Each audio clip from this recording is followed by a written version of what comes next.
Hello students, welcome to Sri Siddheshwar Women's College of Engineering Solapur. We are dealing with unit of functions of complex variable differential calculus part. So far we have studied the concept of functions of complex variable and also the concept of analytic function. Now we are going to study the different methods to form the analytic functions. The first method is when u, that is real part of the required analytic function f of z, is given. So to find the analytic function f of z equal to u plus iv whose real part is given, let us see the procedure. Let f of z equal to u plus iv be the required analytic function. So you are given u and write that u function, find the two partial derivatives ux and uy. Then call these two partial derivatives as phi1 and phi2 respectively and write the formula f dash of z equal to phi1 of z0 minus I times phi2 of z0. Now you will get f dash of z in terms of z only. Integrating this f dash of z with respect to z, you will get the required analytic function. This is known as Milne-Thomson method to form the analytic function. So let us see some examples where we are going to apply this same procedure. Here real part is given as e raised to x into cos y, that is u of xy equal to e raised to x into cos y. We require the function f of z, that is u plus iv. U is given, find its two partial derivatives. Call these two results as phi1 and phi2. Now we are going to apply that Milne-Thomson method using the formula f dash of z equal to phi1 of z0 minus I times phi2 of z0. So here phi1 should be in terms of z and 0 and we are having phi1 in terms of x and y. So simply replace x by z and y by 0 in the previous results for phi1 and also for phi2. You will get the phi1 of z0 and phi2 of z0 results. So in this way f dash of z you are getting in terms of z only. Here you have to use the trigonometric ratio values for angle 0, that is sin 0 is 0 and cos 0 is 1. So f dash of z equal to e raised to z. So you will get here integration as f of z equal to e raised to z plus c, where c is the constant of integration. So this is the required analytic function whose real part is e raised to x into cos y. Now let us solve one more example of the same type. Means again you will be given a real part of the required analytic function. Here it is log of square root of x square plus y square. So this is your function u. Write this function in simplified form so as to get the partial derivatives very easily. Here you have used the law of logarithm. So u equal to 1 by 2 log of x square plus y square. Differentiating partially with respect to x and y, you will get the results like this. Call them as phi1 and phi2. Apply Milne-Thomson method. Write the formula. In phi1 result, replace x by z and y by 0. You will get f dash of z in terms of z only. F dash of z equal to 1 upon z. Its integration is log z plus c is the constant of integration. So in this way, if you are given the real part of the required analytic function, you can find the analytic function f of z in terms of z. Now the second method is if you are given imaginary part v instead of the real part u. The procedure is very similar to this previous procedure. Here you are given v, so find vy and vx. The sequence is changed. In first method we are finding uy and ux and uy. Here you are going to find first with respect to y and second partial derivative of v with respect to x. Then call them as psi1 and psi2. Instead of phi1 and phi2, here we are going to use the letters or symbols like psi1 and psi2. and the formula is also changed. Instead of minus, here it is plus sign. Otherwise the formula is very similar. F dash of z equal to psi 1 of z0 plus I times psi 2 of z0. This change in the formula is using the CR equations in Cartesian form. You may verify the two results. So let us move to the next step. You will get f dash of z in terms of z. Now you have to just integrate f dash of z with respect to z. You will get the required analytic function. Now let us solve two examples. The first example, where v, that is imaginary part, is tan inverse of y upon x. So this is your v of xy function. The two partial derivatives vy and vx. Here the sequence of finding the partial derivatives is changed. Now call them as psi 1 and psi 2. Apply Milne-Thomson method. Replace x by z and y by 0 and just put the plus sign in between psi 1 of z0 and I times psi 2 of z0. So this is the only change in the previous formula other than this change. So writing psi 1 and psi 2 in terms of z and 0, you will get f dash of z as 1 by z again. So integrating, you will get f of z as log z plus c. So in this way, you can find the analytic function whose imaginary part is given. Let us solve one more example of this type.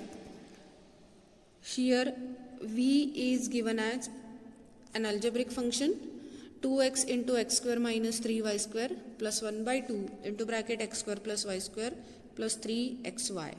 So this is your function v. Find its two partial derivatives vy and vx. So here you have to carefully find these two partial derivatives. Now call them as psi 1, psi 2. Apply Milne-Thomson method. Replace x by z and y by 0 in the result of psi 1 and psi 2. You will get f dash of z in this way, that is f dash of z equal to 3z plus I times 6z square plus z.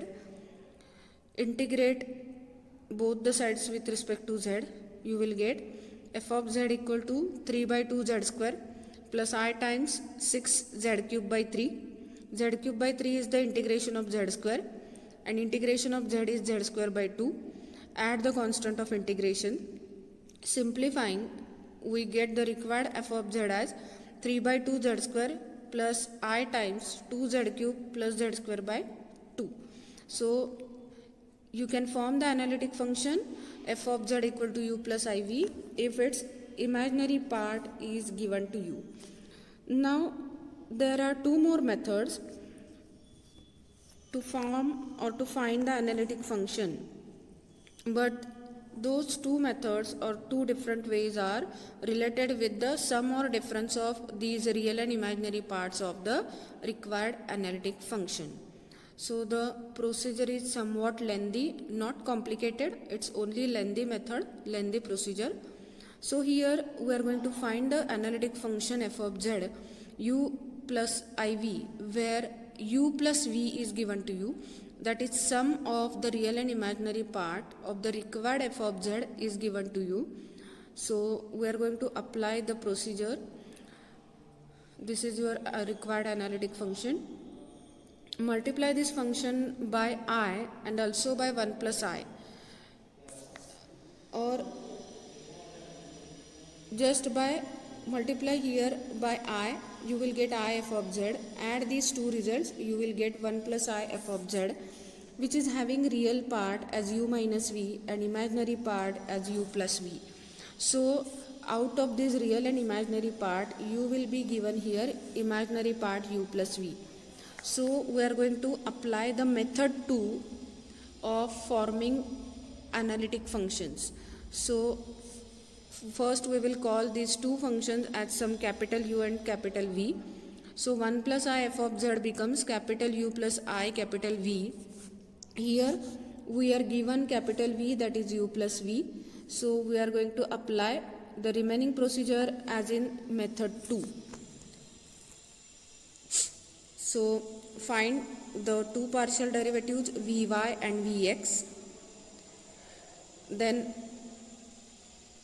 call them as psi1, psi2. Apply Milne-Thomson method and integrate f dash of z with respect to z.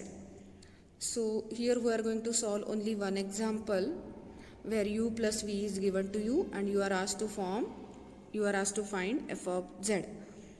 So here u plus v is given as e raised to x into cos y plus sin y. So let us start the procedure. F of z equal to u plus iv is the required function. Multiplying this function both sides by I, we get I f of z equal to I u plus I square v, but we know that I square is equal to minus 1. So we get final result for I f of z as I u minus v. Now adding these two results, we get 1 plus I f of z as u minus v plus I times u plus v. Let us call this u minus v as u and u plus v as v. So this equation or 1 plus I f of z result becomes capital U plus I capital V. Out of this you are given u plus v, that is the imaginary part of the required function f of z. So find Vy and Vx. U plus v you are having, this is your function capital V. Find Vx, Vy, that is in sequence Vy and Vx. Call them as psi1 and psi2 respectively. Then apply Milne-Thomson method. Replace x by z and y by 0 in the results of psi1 and psi2. You will get here not f dash of z but 1 plus I f dash of z. So now simplifying, that is cancelling these two brackets on LHS and RHS, you will get f dash of z as simply e raised to z.